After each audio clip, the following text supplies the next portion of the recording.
ফাহিম আরো একবার মুজিবুর রহমান জনি, সেখান থেকে মোরসালিন, ভালো দেয়া নেয়া, জনি টার্ন করলেন এবং জনির গোল।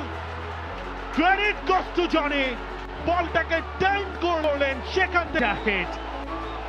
এবং ম্যাচের সমতায় ফেরার জন্য এর চেয়ে ভালো সময় অতি সময় বাংলাদেশ কি করবে। একটা জায়গা ক্রিয়েট করল, টার্গেটটাই করলেন একেবারে কর্নারটা, এবং সেখানেই হিট এন্ড গোল। শাহরিয়ার ইমন একজনকে কাটিয়েছেন, শাহরিয়ার ইমন ভালো একটা সেটআপ এবং বাংলাদেশের গোল।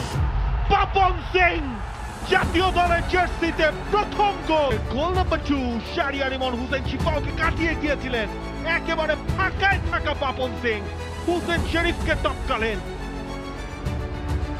করে চলে গেলেন।